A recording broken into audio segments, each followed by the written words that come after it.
Hey DB, welcome back to another episode of Conquest Journal. I'm Sam. I'm Jennifer. Let's get started.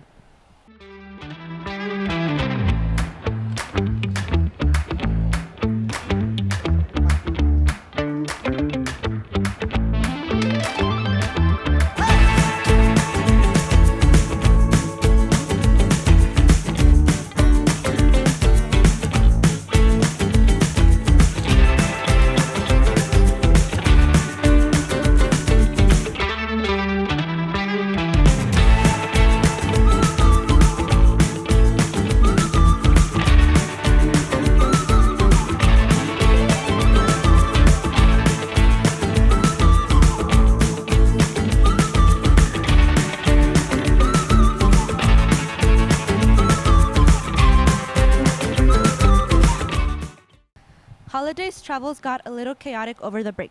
Let's see how that affected the DV community. In the last 10 days of December, Southwest Airlines reported that nearly 17,000 flights were canceled. Well, we had a whole schedule planned out. We were supposed to go for 3 days, but because of the flight delay, we had to cut out a whole day of activities. So we had to leave early, and it kind of messed it up, but the trip was still worthwhile. A lot of people had to spend hours, even days at the airport just waiting for their flights. We were there for 6 to 8 hours. We were kind of just sitting there. We brought a bunch of board games so we can play with my family. And we kind of just sat around a table playing. We were eating, just trying to kill the most amount of time before our flight was ready. Not being able to spend time with family during the holidays can be very upsetting. The airlines were maybe not as prepared as they should have been. I think it's specifically Southwest Airlines that had all of the issues. But I think once they upgrade their electronics, I saw something on the news about how they just didn't have the technology that other airlines did. I think once they get that going, they should be able to catch up. But, in all honesty, they really should have been prepared prior to the holidays. Had any airline problems this December? Make sure to book smart in advance and think carefully about which airline you'll book with. Reporting for Conquest Journal, this is Victoria Clemente. New Year's has a rich history. Let's explore ancient traditions and see how it became to be. New Year's. A time where you shoot fireworks in the sky and say you'll improve yourself. And you say, New Year, New Me. But how did New Year's come to be? And why? Why promise to improve and make goals when you can do that any time of the year? Where's that little baby that was said to be in that ring cake you ate? Did you accidentally eat it? Hope to God not. Let's take a look back in history where it truly began. 400 years ago, around 1894 to 539 BC, the Babylonians celebrated Akitu. It's celebrated twice a year during the spring and autumn equinox. It is a religious festival involving different rituals for 11 days, praising their god, Marduk, for his victory against the sea goddess. The Babylonians made promises to the gods, hoping they earn good favor for later years. A common promise is the return of their borrowed farm equipment, since Mesopotamia is a farming society. Early Romans also celebrated New Year's. They celebrated with less months, 10 months to be exact, created by Romulus, the founder of Rome. Later on, after Julius's rule, they celebrated New Year's by offering sacrifices to the gods for exchange of gifts and decorated their homes with laurel branches. Meanwhile, in ancient Egypt, New Year's was celebrated by Wepet Pempet, which translates to the opening of the year. It was seen as the time of rebirth and had special religious feasts and rituals. Later, in October of 1882, Pope Gregory XIII established a modern calendar, and suddenly we have New Year's on January 1st. Today, New Year's is celebrated in many cultures, such as ring cakes, where the New Year comes in full circle for the Netherlands, Mexico, and Greece. Then, we have the 12 grapes tradition in Spain and other Spanish-speaking countries, where they eat a grape for each chime when it strikes 12 o'clock at midnight on December 31st, to welcome the new year. For every grape you eat, you'll have a month of luck for the next year. And the giant ball counter in New York, celebrated since 1907. And there we have it, the history of New Year's tradition, started by the Babylonians and now stretched worldwide in other cultures.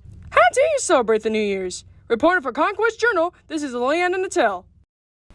A famous dance teacher came to El Paso. I actually met her here at the Valle. Wait, really? Yeah, check it out. Dance Mom's reality TV star Abby Lee Miller came to El Paso to teach her acro stretch class and have auditions for the next show. Okay, dancers and moms patiently waiting to meet her.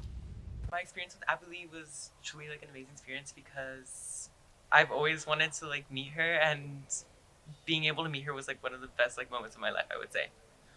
Imagine Dance Academy hosted Abilene's class at Del Valle High School with the help of Scarlett Petty. It was shocking. It's like you grow up watching the show for so long and then you see her in the room with you and it's like, it's crazy. It's really shocking. Abilene Miller has been an inspiration since the show in 2011. Set goals for myself and expectations. So like, because of the girls, like they're really, really well dancers and well-rounded dancers, and it taught me where I could be if I put a lot of hard work into it. I think Abby Lee has shown me that a career in TV would be a reality for me, maybe someday. Reporting for Conquest Journal, Jennifer Soto. Damar Hamlin was severely injured during a game. And now raises interest in athletic health. NFL football player Damar Hamlin collapsed during a game and now raises attention to athletic health.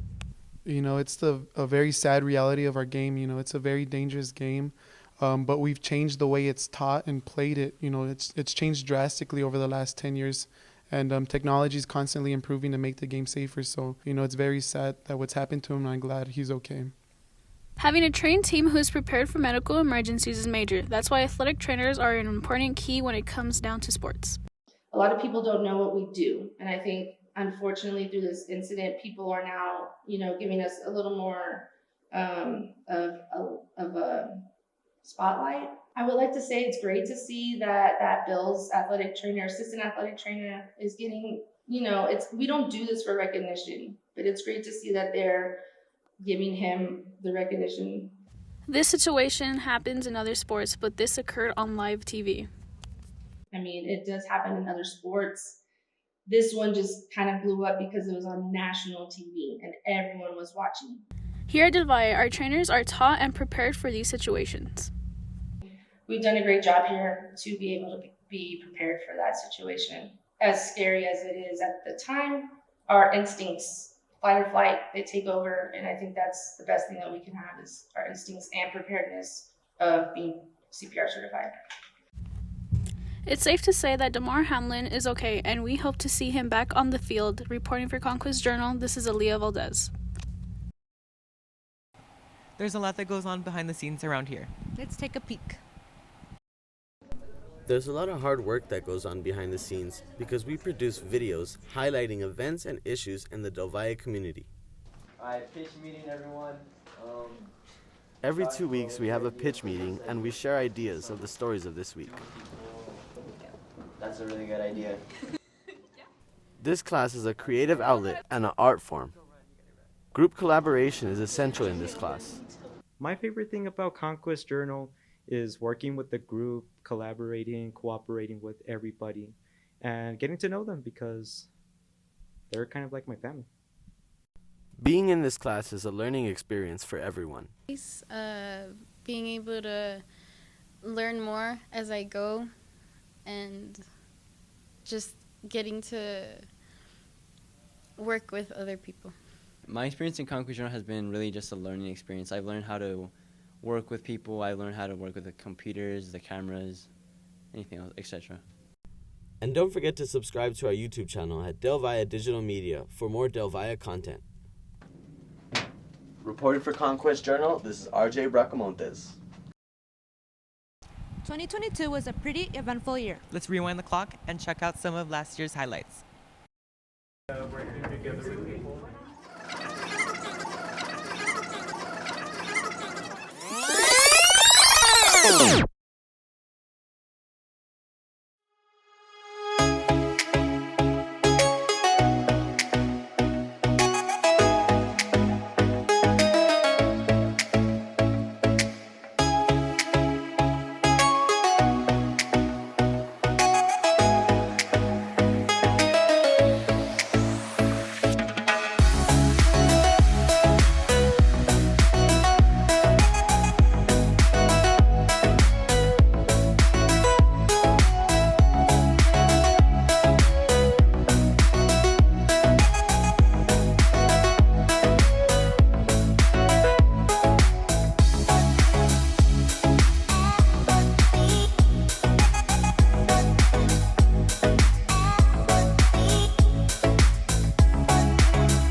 With 2023 starting, people are working on their New Year's resolutions.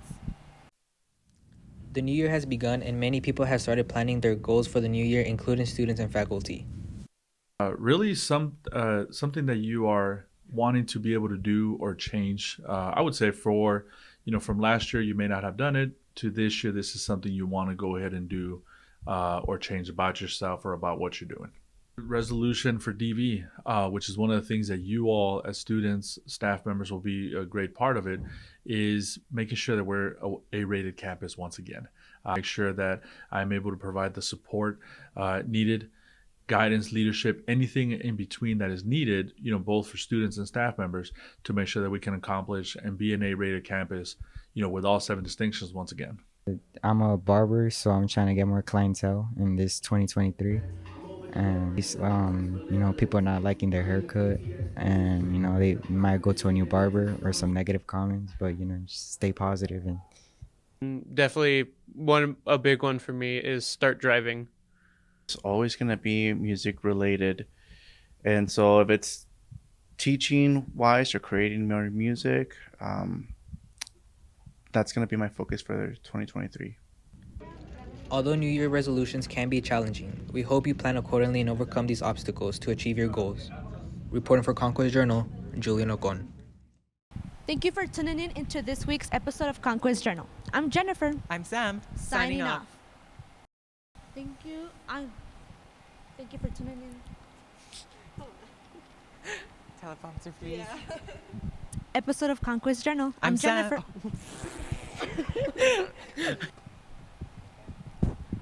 I just want to rock.